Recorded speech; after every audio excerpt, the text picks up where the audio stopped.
ಅಂತ ಎದುರಿಸಿ ಎಲ್ಲರೂ ಮಾಡಿ ನಿಲ್ಲಿಸಿದ್ರಿ. ಆದರೆ ನಾಳೆಗೆ ನಮಗೇನೊಂದು ಕಾನೂನು ತೊಡಕೆ ಏನು ಹೇಳಿದ್ರು, ನೀವು ಪರ್ಮಿಷನ್ ತಗೊಂಡಿಲ್ಲ, ಲೆಟರ್ ಕೊಟ್ಟಿಲ್ಲ ಅಂದ್ರೂ ಆಯ್ತು, ಅದನ್ನು ಇವತ್ತು ಕೊಟ್ಟಿದ್ದೀವಿ. ಎಲ್ಲ ಭಕ್ತಾದಿಗಳು ಸಹಕರಿಸಬೇಕು. ನಾಳೆ ಅಮನಹಟ್ಟಿಯಲ್ಲಿ ನಡೀತಕ್ಕಂಥ ಆರ್ಕೆಸ್ಟ್ರಾ ಕಾರ್ಯಕ್ರಮಕ್ಕೆ ಎಲ್ಲರೂ ಕೂಡ ಆಗಮಿಸಿ ಆ ಸಂಭ್ರಮದಲ್ಲಿ ಪಾಲ್ಗೊಳ್ಳಬೇಕು. ಜಾತ್ರಾ ಮಹೋತ್ಸವ ಚೆನ್ನಾಗಿ ಆಗ್ತಾ ಇದೆ. ನಾಳೆ ಸಂಜೆ ಅದು ಸಂಪನ್ನ ಆಗಲಿ, ಆ ತಾಯಿ ಗಂಗಮಾಳಿಕಾ ದೇವಿ ಅದನ್ನು ಚೆನ್ನಾಗಿ ನೆರವೇರಿಸ್ಕೊಡ್ಲಿ ಅಂತೇಳಿ ಪ್ರಾರ್ಥನೆ ಮಾಡ್ಕೊಳ್ತೀವಿ. ನಮ್ಮ ಜೊತೆ ನಮ್ಮ ಅಜ್ಜಪ್ಪಣ್ಣ, ಹರೀಶ್ ಅಣ್ಣ, ನಮ್ಮ ದುಮ್ಮಿನಹಳ್ಳಿ ಲೋಕೇಶ್ ಅಣ್ಣ, ನಮ್ಮ ನಡ್ಡಣ್ಣ, ನಮ್ಮ ಜಯಣ್ಣವರು, ಜಡಕ್ಷರಿ ಅವರು, ಉಮೇಶ್ ಅಣ್ಣ, ಇವರೆಲ್ಲ ನಮ್ಮ ಗಂಗಣ್ಣವರು, ಇವರೆಲ್ಲ ನಮ್ಮ ಪ್ರಮುಖರು ಇವತ್ತು ನಮ್ಮ ಜೊತೆ ಇದ್ದಾರೆ. ನಾವೆಲ್ಲರೂ ಈಗ ಪೊಲೀಸ್ ಅಧಿಕಾರಿಗಳ ಕಚೇರಿಗೆ ಬಂದಿದ್ದೇವೆ, ನಮ್ಮ ಮನವಿಯನ್ನು ಸಲ್ಲಿಕೆ ಮಾಡಿದ್ದೇವೆ. ದಯಮಾಡಿ ಎಲ್ಲರೂ ಶಾಂತಿಯುತವಾಗಿ ನಾಳಿನ ಕಾರ್ಯಕ್ರಮವನ್ನು ಯಶಸ್ವಿಗೊಳಿಸ್ಕೊಡ್ಬೇಕು.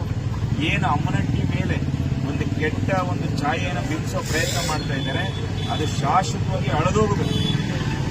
ಯಾರೂ ಕೂಡ ಅಮ್ಮನಹಟ್ಟಿ ಇಂಥ ಊರು ಅಂತೇಳಿ ಇನ್ನೊಬ್ರು ಮಾತಾಡುವಂಥದ್ದು ಆಗಬಾರ್ದು ಅಂತೇಳಿ ಆ ತಾಯಿ ಪ್ರಾರ್ಥನೆ ಮಾಡಿ ಆರ್ಕೆಸ್ಟ್ರಾ ಕಾರ್ಯಕ್ರಮ ನಾಳೆ ಇರುತ್ತೆ, ನಾಳೆ ಅಂತೇಳಿ ಈ ಮುಖಾಂತರ ಪ್ರಾರ್ಥನೆ ಮಾಡಿ.